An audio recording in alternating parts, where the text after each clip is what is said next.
Chers parents, bonjour. Bonjour. Cette réunion est un peu étonnante, mais le confinement et les dispositions gouvernementales nous font nous adresser à vous par des moyens contemporains qui, j'espère, vont fonctionner. Dans cette vidéo, nous allons vous présenter à la fois le contenu de cette catéchèse que vous allez faire à vos enfants et en même temps les activités pratiques. La première étape pendant ce mois qui vient, c'est de vous mettre sous le regard et la tendresse de Dieu comme des enfants.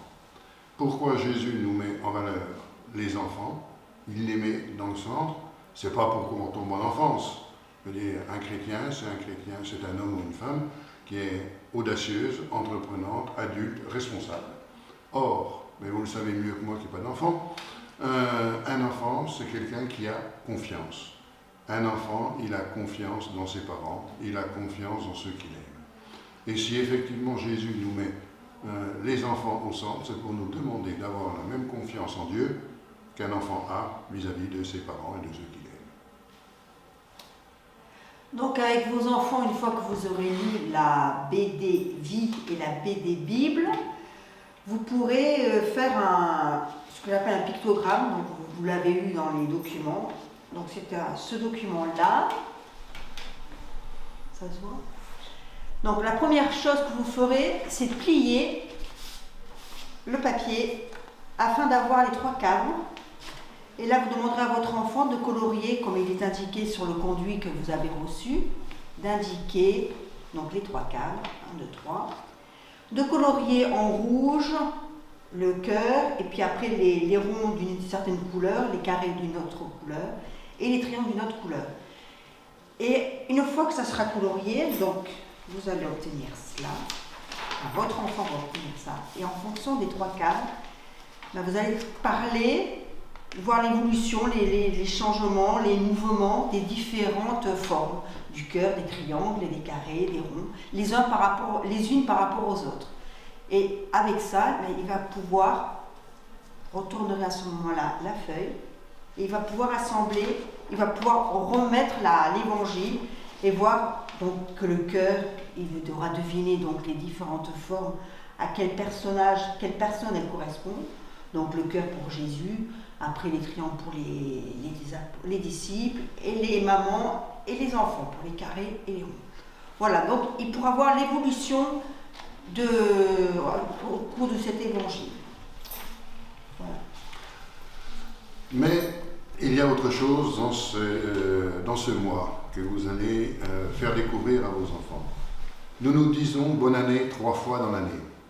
Nous nous disons bonne année lorsque c'est la rentrée scolaire, avec joie et enthousiasme, vos enfants partent à l'école. Nous nous disons bonne année le 1er janvier, puisque nous changeons de millésime, et nous nous disons bonne année dans l'église avec le premier dimanche de l'Avent, qui cette année est fin novembre. Qu'est-ce que cela signifie? Notre année, elle est articulée sur 2 sommets. Quand on pose la question quelle est la fête la plus importante dans l'église, tout le monde répond Noël. Pas de peau, c'est Pâques. C'est Pâques qui est la fête de la résurrection du Christ. Ensuite, il y a effectivement Noël, parce que pour que Jésus ressuscite, il faut qu'il soit né. Donc, et les 2 fêtes sont avec le même modèle. Pâques, il y a un temps de préparation qui est le carême. 40 jours, faites compter à vos enfants sur un calendrier, il en comptera 46, mais non, parce que le dimanche, c'est pas carême. Donc, il y a bien 40 jours, c'est pour ça que ça débute à mercredi décembre. Ensuite, après, il y a 50 jours, 40 pour aller jusqu'à l'Ascension, et 10 qui vont jusqu'à la Pentecôte. Pentecôte, ça veut dire 50 en grec. Noël, c'est la même chose. Vous avez 4 dimanches et pas 4 semaines. Parce que par rapport à la différence entre Noël et Pâques, c'est que Pâques tombe toujours un dimanche, alors que Noël tombe n'importe quel jour de la semaine. Donc vous avez 4 dimanches. Et puis ensuite, vous avez 40 jours jusqu'au 2 février, la présentation de Jésus. Pendant et ensuite, vous avez le temps dit ordinaire, qui est le temps de l'église et tout, entrecoupé d'un certain nombre de célébrations, comme qu'est-ce qui est marqué ici, la Toussaint, comme un certain nombre de célébrations, le 15 août ou des choses comme ça. Alors, un moyen pour vous repérer, c'est lorsque vous venez à la messe, la couleur de l'étole ou de la chasuble du prêtre. Je ne mets pas la chasuble ou l'étole avec la couleur qui va bien avec ma cravate. Non, il y a des choses bien particulières. Les grandes fêtes, comme Noël, Pâques, le 15 août, la Toussaint, on est en blanc. Alors le blanc, il est souvent or. Voilà, une étole, on met comme ça. Voilà, là, c'est des grandes fêtes. Ensuite, les temps de préparation aux grandes fêtes, on est en violet. Temps de la préparation. C'est aussi le temps du deuil. Les obsèques, on les célèbre en violet. Donc, le temps du carême, le temps de l'Avent, on est en violet. Hein, elle est réversible, voilà. Ensuite, il y a des périodes où on est en rouge. Toc, je la retourne, ça fait rouge. C'est par exemple là où on verse le sang, le vendredi saint, les rameaux, les fêtes d'apôtres, parce que c'est aussi le rouge, le signe de l'Esprit Saint, la Pentecôte. Là, on est en rouge. Et puis, le dernier temps, il est en vert, puisque c'est le temps de l'Église, et c'est la couleur de l'espérance. Voilà.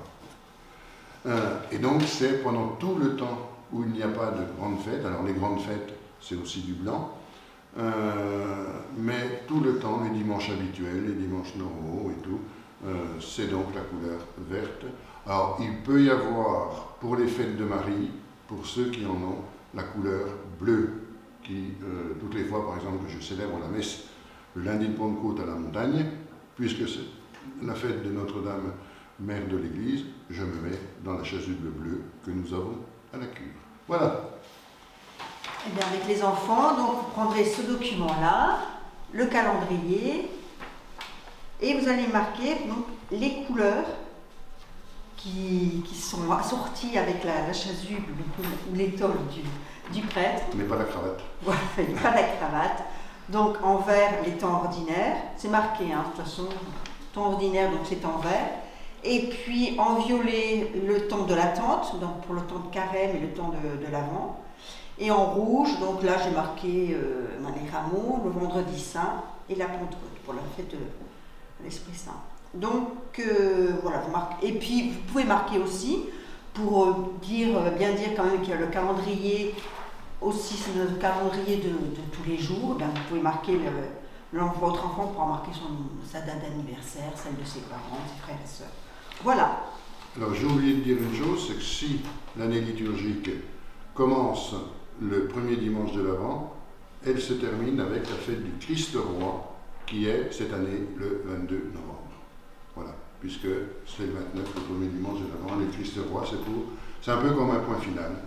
Un bouquet final de tout ce qu'on a vécu. Voilà.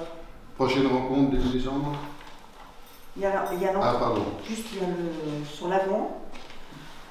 Donc là, dans le conduit, vous avez quelques explications sur l'avant, qui signifie que Dieu vient. Et vous avez un petit texte à faire avec les enfants. Et les mots qui sont à trouver, enfin à caser, on va dire, sont écrits en bas.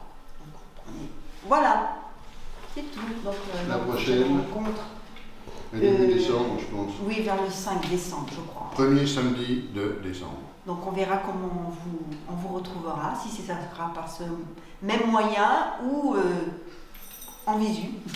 Le confinement se terminant le 2, nous verrons si le 5 nous sommes déconfinés ou encore en distanciel. Donc vivez bien ce temps de confinement dans l'espérance. Voilà. À la prochaine fois. Au revoir. Au revoir.